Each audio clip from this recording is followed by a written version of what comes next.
Hi hello मेरे प्यारे दोस्तों, और सुनाओ सब कैसे हो। उम्मीद करता हूँ सभी दोस्त खैरियत से होंगे। तो गाइज़, आज मैं बात करने वाला हूँ कांग्रेस और बीजेपी के बीच में। कांग्रेस और बीजेपी का नू रहता है। तो गाइज़, आज मैं बात करने वाला हूँ कांग्रेस क्या है, बीजेपी क्या है, कांग्रेस फ्रॉड करती है कि अब बीजेपी फ्रॉड करती है। इन सब बातों को आपके बीच बताना चाहता हूँ, क्योंकि बहुत सारे लोगों के कमेंट आ रहे थे कि भैया जी आप इसके ऊपर वीडियो बनाओ, ये बनाओ। आज दिल में ठान लिया कि इस टाइप की वीडियो बनाना है। तो गाइज़, मैं आपको बता दूं, हमारे मेवात में एक चीज़ का ट्रेंड चल रहा है, जो है ममन खान एमएलए के ऊपर बीजेपी ने बहुत निशाना साधा है। जिन्होंने प्रधानमंत्री नरेंद्र मोदी ने उसके ऊपर क्या बोला है, देखो इस वीडियो को देखो पहले। आपने कांग्रेस के विधायक की धमकी जरूर सुनी होगी।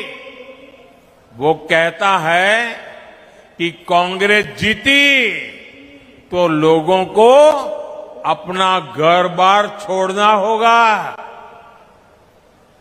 अभी ये आलम है, सत्ता तो मिली नहीं है, मिलने की संभावनाएं नहीं है, लेकिन जनता को पर जुल्म करने की बातें कर रहे हैं।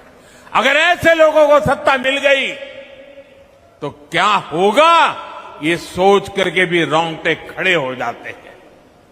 इसलिए हरियाणा के हर वोटर से मैं कहूंगा कि जब भी वोट डालने जाना तो ऐसी धमकियों को जरूर याद रखना। देख लिया तो गाइज, उसको देख लिया तो गाइज जो है बजरंग दल वाले आए हैं हमारे फिरोजपुर जिरका में। उन्होंने ममन खान के खिलाफ क्या बोला उसको देखो आप, ये देखो। भाइयों, मिशन मेवात संगेल गौशाला में पहुंच चुके हैं। मोहम्मद सिंह तेरी छाती में राज कर देंगे हम। वे गौशाला के शेर, हम गौ रक्षा दल के शेर। अगर तेरे मारे दूध पिया तो संगेल गौशाला में हम। ये भी देख लिया आपने। तो गाइज, अब बताओ, बजरंग दल वाले हमारे ममन खान इंजीनियर के पीछे लगे हुए हैं, और ये कांग्रेस पार्टी से इन्होंने जो है कि इलेक्शन लड़ा है। तो गाइज, ये 1 लाख प्लस वोटों से जीते हैं, जो कि अपने मेवात में 4 सीट हैं। आफ्ताब अहमद और ममन खान एमएलए और एक इसराइल और एक बाबा इलियास, जो कि 4 सीट हैं। चारों के चारों सीट जीत चुकी हैं।